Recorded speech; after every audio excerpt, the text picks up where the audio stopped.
Oh, by the way, I'm back at my parents' house right now. Could you prepare some steak for us? I'd prefer either filet mignon or a nice T-bone steak done rare. And of course with a side of mashed potatoes. What? No, that's so sudden. What's going on? Well, it's nothing special, right? I just thought it might be nice to visit my family after such a long time. Is there something else going on? Come on, why are you so suspicious? I'm not a bad person or anything. Looking at your past behavior, those words lack conviction. By the way, whatever happened to the Chanel bag I had at my parents' house? You took that, didn't you? What are you talking about? Did you even own a Chanel bag? That sounds so pretentious. It's probably the bag that ran away from you instead. Stop saying nonsense. That bag is really important to me and I want it back. It went missing right around the time you disappeared, and if I had left it behind, I would have noticed immediately. If I had lost it outside, I wouldn't have missed it, you know. Please stop falsely accusing me like that. If you keep saying things like this, my parents might get really angry, you know. It's amazing that you can still live with them after all that. I even talked to my in-laws about this, and this is the result. Oh, just stop being such a downer. I came here to celebrate with you guys. Celebrate? What for? Actually, I have some exciting news. I'm pregnant, so I'd like a little congratulatory gift. How about around 5,000? Pregnant? Congratulations, but wait a minute. If that's the case, shouldn't you avoid eating steak? Oh, that's not a problem at all. I don't have any morning sickness or anything. I feel great. That's not what I meant. You should really look into it more seriously. A child's life is at stake here. You have to think things through before you act. Is that something you can say? What? You once fell down the stairs and lost a child, didn't you? What are you even talking about when it comes to life? Is that something you can really throw at me? I didn't just fall on my own, you know. I can't stand how quickly you get worked up. Have you hit menopause already? Give me a break. I thought you were reaching out after such a long time, but you haven't changed at all. Of course not. This time I'm coming with my husband, and I plan to receive congratulations from everyone before heading back. If you don't want me to stay too long, you better hand over that cash quickly. What is that supposed to mean? You really are selfish. I'll be there in about an hour, so see you soon. Can you please consider our plans too? Hey, where did you go? I've already started lining up at the register with all the things I'm buying. Can you hurry up and get here? Why don't you just check out by yourself? I can't believe you're waiting for us at Costco. But I told you, we're on our way. When we finally got to my parents' house, my mom and the others told us that you guys were heading to Costco after you finished your errands. You looked like you were in a rush to buy things for dinner, right? So I thought it would be a good idea to do some shopping too. I really don't understand how you come up with these ideas. I have my own schedule to keep, and I'm just following my plans. Well, coming to Costco to wait for you was a great decision. There are so many things I want, and it's overwhelming. Oh, I just finished at the register. My total was $1,500, so you can take care of the payment. What are you talking about? We're already driving home. Huh? What do you mean? I'm saying we can't wait for you anymore. We finished our shopping and we are heading back home now. You spent $1,500? That's quite a lot. I guess your husband must have a really good income, right? Sounds like you had a fun shopping experience. Wait a minute, don't joke around. Come back right now and settle the bill. There's no way I can come up with that kind of money on the spot. Huh? Do you really think we can just pay that amount right away? But you guys are a working couple, right? You should have the money. I'm a stay-at-home mom, so I don't have any. I'm scraping by with my allowance. So what? That information doesn't matter to me. It's you who wants to do $1,500 worth of shopping, isn't it? If that's the case, why don't you use that little allowance of yours to buy what you want? Huh? The only thing you have going for you, you ugly old hag, is your money, right? You don't have any human rights because you can't pay. How can you live comfortably at my parents' house when you couldn't even bear a child? You're not even contributing anything.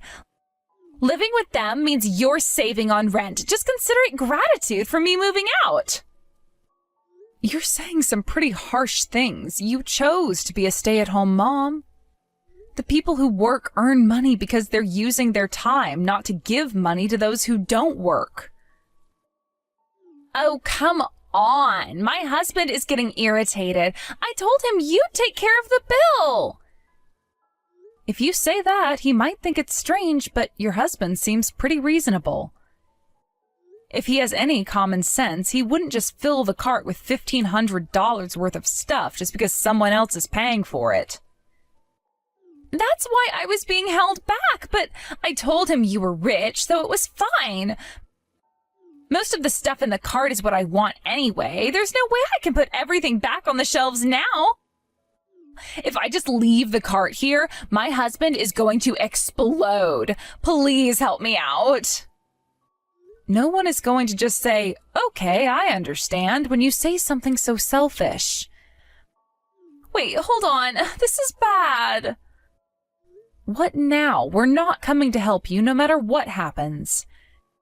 It's already getting late and I need to cook, so I'd like to stop contacting you. Hey, are you even listening to me? This is the worst. I ran into my ex-boyfriend and it turned into a huge mess. What? I didn't get any response from you and it turned out to be that kind of situation? Well, it's all because you didn't come to pick me up quickly enough. My husband got really angry and we ended up having a big fight and drawing a lot of attention.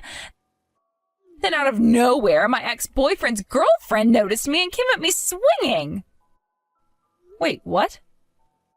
She actually came at you? How did things escalate to that point? And seriously, why is your ex-boyfriend's girlfriend so mad at you all of a sudden? I have no idea. She must be one of those jealous types. Ugh, this is just the worst. I can't even do my shopping for $1,500 now. I can't go back to my husband and my parents like this, so I've decided to postpone my visit until tomorrow. Oh. Is that so? Well, if that works out somehow. Yeah, I guess I'll just have to figure things out from here. It's just so frustrating, you know? I thought I could handle the day smoothly, but now everything's a disaster. I was looking forward to spending some time with my family and getting my shopping done without any issues. Now with all this drama, I just feel drained. I mean, who would have thought that running into an ex could cause such chaos? I really didn't want to deal with any of this. I just wanted to have a nice day out. But here I am, stuck in this mess and feeling completely defeated. I'll have to come up with a plan to manage things tomorrow, but right now I just need to vent. It's hard to believe how quickly everything spiraled out of control. I just hope I can sort this out before it gets any worse. I'm gonna talk to them now. Okay, I understand, but please stay calm. You absolutely mustn't lose your temper or strike anyone. I know. I really think I can handle it this time. I have to speak with her parents, too, and they seem really upset, so I'll do my best to keep my composure. Yeah, they must be really furious. It's tough. Yesterday, when she said she couldn't come home, I wondered where she was staying.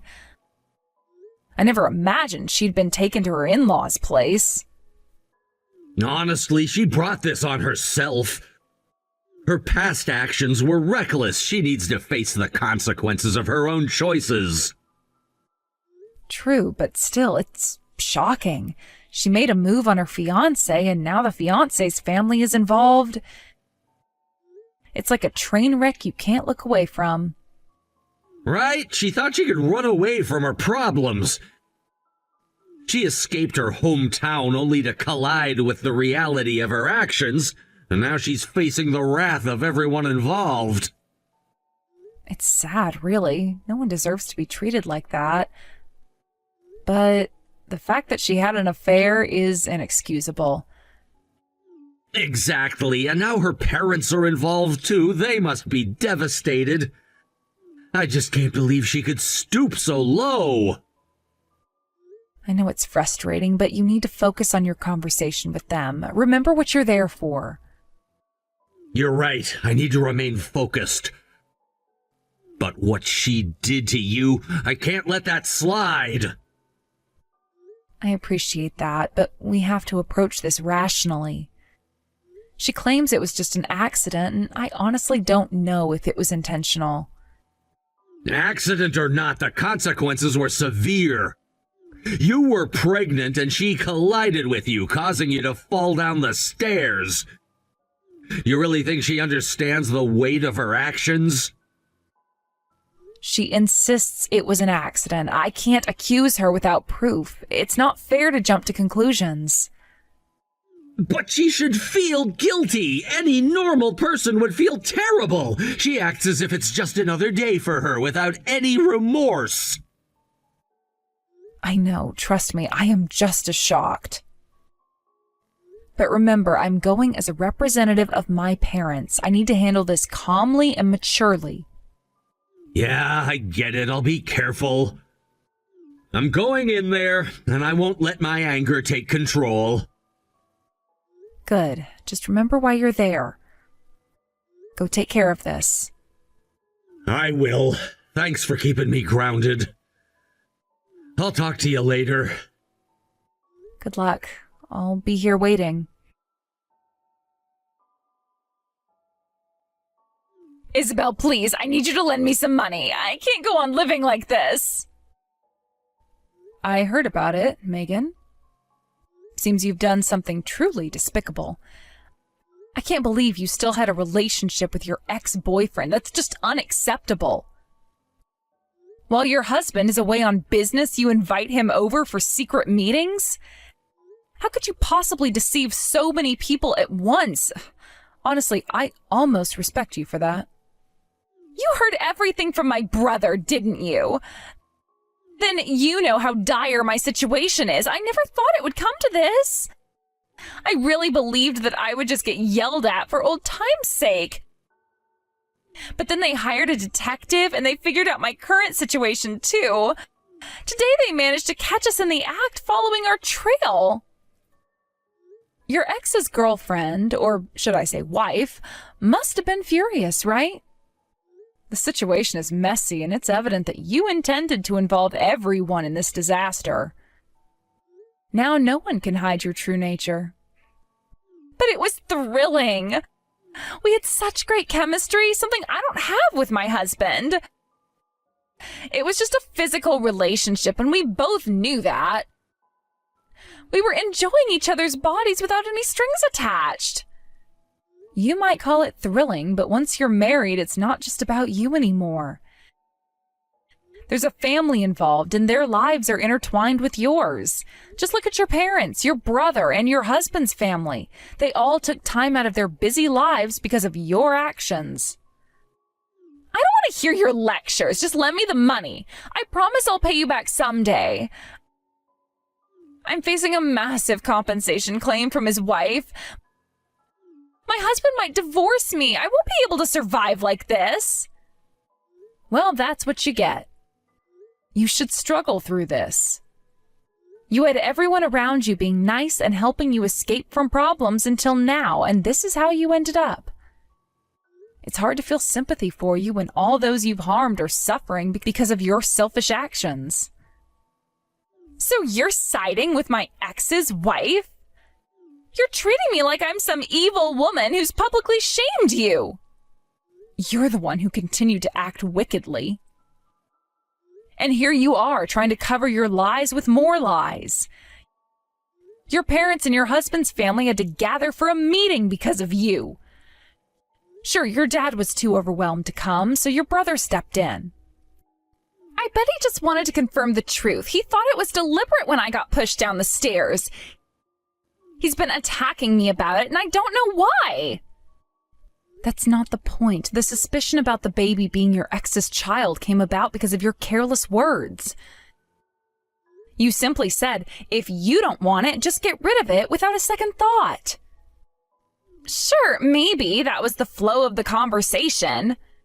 Your brother was devastated by how lightly you took a life. He also knows that you pushed me down the stairs intentionally to harass me. Everyone around you has sensed something is off. We can't accuse you without proof, but it doesn't change how frustrated we all feel.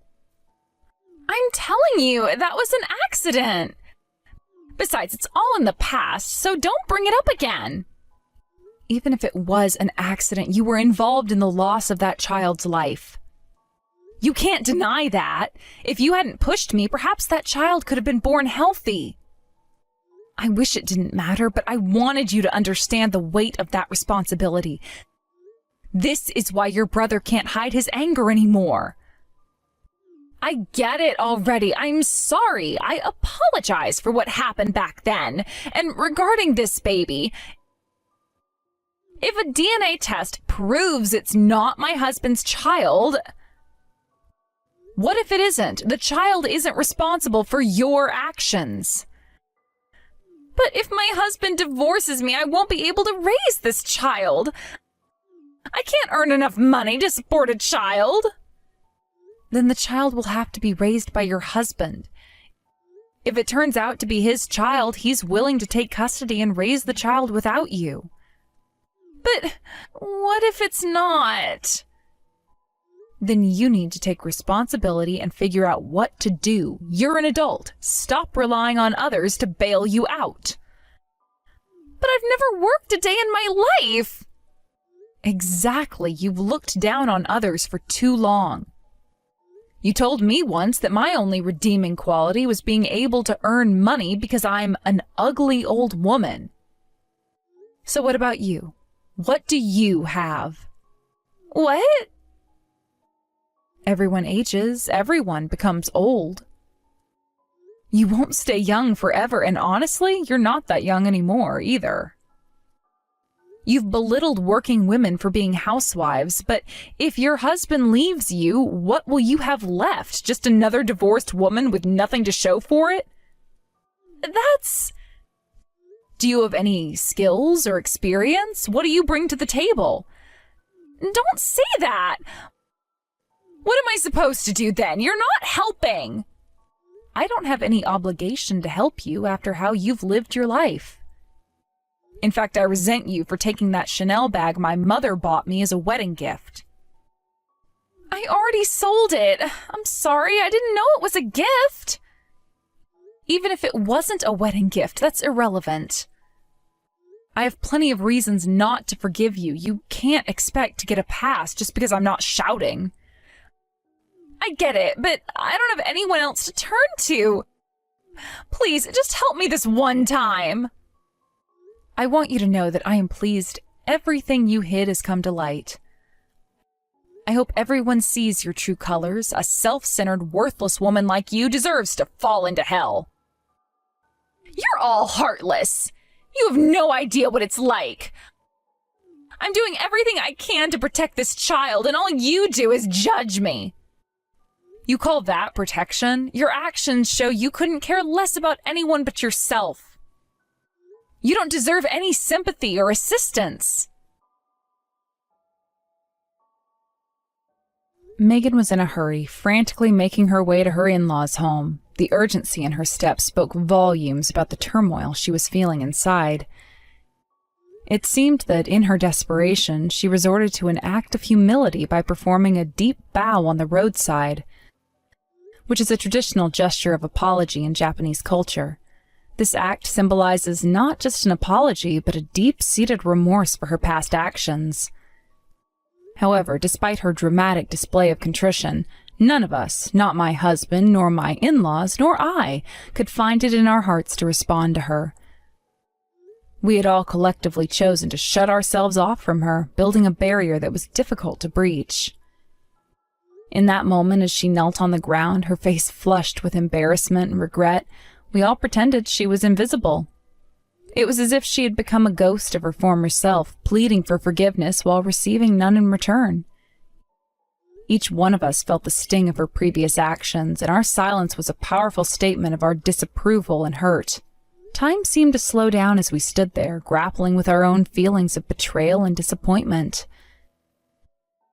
Meanwhile, Megan continued her futile attempts to contact with us, to reach out, to mend the bonds that had been broken. As she knelt there, the atmosphere was heavy with unspoken words and unresolved feelings. It felt like an eternity, and after a while, it became clear that she was growing increasingly despondent. Perhaps, in a moment of clarity, she realized that her efforts were in vain.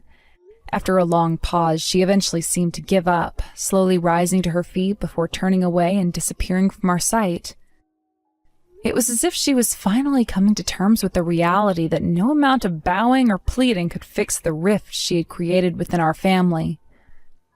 Not long after this emotionally charged encounter, we received news that Megan was pregnant. The results of the medical tests confirmed what many of us had feared. The child she was carrying was indeed my husband's. This revelation shook the very foundations of our lives, shifting the focus from the grievances and heartaches we had experienced to the life that was about to enter the world. In a sense, we found ourselves caught between the past and the future, grappling with a mix of emotions that were as complex as the situation itself. Despite the tumultuous circumstances surrounding her pregnancy, Megan eventually gave birth to a healthy child. A moment that should have been filled with joy, yet was overshadowed by the complexities of her past actions and challenges that lay ahead. Initially, Megan seemed to embody a sense of emotional detachment. She navigated through her pregnancy with an air of uncertainty, lost in a whirlwind of conflicting feelings. It was as if she was caught in a storm, buffeted by the winds of regret and daunting responsibilities of impending motherhood. However, as the months progressed, a significant transformation began to take place within her. The maternal instincts that had previously lain dormant started to awaken, slowly evolving into a deep-rooted desire to nurture and care for her child. As her due date approached, the notion of motherhood began to take shape in her heart and mind. The overwhelming sense of responsibility that accompanied this new chapter in her life slowly started to replace the indifference she had shown earlier. Carrying a life inside her sparked a profound change, leading her to confront her past and the mistakes she'd made. It was as if a switch had been flipped, awakening a sense of purpose that she hadn't known before. The realization that she was about to become a mother began to ground her, anchoring her in a way that she desperately needed. However, the reality of her circumstances loomed large over her newfound sense of hope. Despite her desire to be a loving and responsible mother, Megan found herself in a precarious financial situation, lacking the means to provide adequately for her child. The dream of being a perfect mother was marred by the harsh truth of her limitations. In a world that often equates success with material stability, Megan faced the painful realization that she was not in a position to offer her child the kind of life she had always envisioned. Faced with this stark reality, she ultimately made the heart-wrenching decision to surrender custody of her child to my husband, who had become my ex-husband at that point. This decision could not have been easy for her. It required her to confront the very core of her identity and the aspirations she had for herself as a mother. The depth of her emotions must have been profound, a tumultuous mix of sorrow, regret, and a flicker of hope for a better future. By recognizing her limitations and choosing to prioritize the well-being of her child, Megan demonstrated a level of selflessness that was commendable despite the painful nature of her choice. It was a decision born out of love and the acknowledgement that her child deserved the best possible chance at a stable and nurturing upbringing. In the months that followed, Megan embarked on a journey of personal growth and resilience. She dedicated herself to her work, pouring her energy into her job with determination and a newfound sense of purpose. Gone were the days of aimlessness. Instead, she embraced the challenges that lay before her, eager to build a life that would allow her to support herself and, eventually, her child. This transformation was not without its struggles. Megan faced numerous obstacles along the way, each one a test of her resolve. There were days when she felt overwhelmed by the weight of her responsibilities. Days when doubt crept in and whispered that she might not be strong enough to make it on her own. But with every setback, she found a way to rise, to push through the darkness, fueled by her determination to create a better future for herself and, someday, for her child. Recently, I learned that Megan had decided to visit us again. This time, she came with a sincere intention to apologize for her past behavior. It was apparent that she had taken the time to reflect on her actions and the pain they had caused, not only to my husband and me, but also to herself. Her journey toward redemption required an immense amount of courage, and I could sense that she was ready to face the consequences of her previous choices. In her letter to us, she expressed her heartfelt remorse and her desire for forgiveness. The note contained a promise that struck a chord with me. "One day I will repay you for the Chanel bag." This statement, while seemingly trivial at first glance, carried significant weight. It served as a reminder of the materialistic tendencies that had once defined her actions and decisions. By acknowledging this past debt, she signaled her willingness to confront the superficial aspects of her former life and embrace the deeper values that come with genuine relationships and responsibilities. As I read her letter, a mix of emotions washed over me. On one hand, I felt a sense of relief and hope that Megan was genuinely seeking redemption. The act of reaching out, of admitting one's faults and seeking to make amends, is a powerful step in the healing process. It was encouraging to see her take responsibility for her past mistakes. If she truly meant what she wrote and was sincerely reflecting on her actions, it filled me with a sense of joy and optimism for her future. Forgiveness is a complex and multifaceted process. While Megan's actions have caused considerable rifts in our family, the possibility of healing and rebuilding those connections was now on the horizon. It became clear to me that Megan had undergone a significant transformation, one that was not merely superficial but rooted in a deeper understanding of her role as a mother and a member of our family. Her journey toward redemption was filled with valuable lessons and moments of self-discovery. As I reflected on Megan's journey, I couldn't help but think about the intricate nature of family dynamics. The bonds we share with our loved ones are often tested in the face of adversity. Megan's initial mistakes had strained our relationships, but the willingness to confront those mistakes and seek forgiveness was a step in the right direction. This experience underscored the importance of communication and understanding within families, highlighting how vital it is to navigate challenges together. In many ways, her story is a microcosm of the struggles faced by countless individuals who find themselves at a crossroads in life.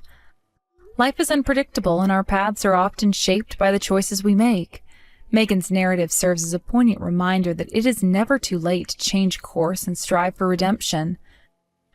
Her determination to become a good mother, despite the hurdles she faced, painted a picture of resilience and growth. As I pondered the future, I found myself considering the deeper implications of her actions. Would Megan truly follow through on her promise to change? Could she overcome the myriad challenges that lay ahead and emerge stronger than before?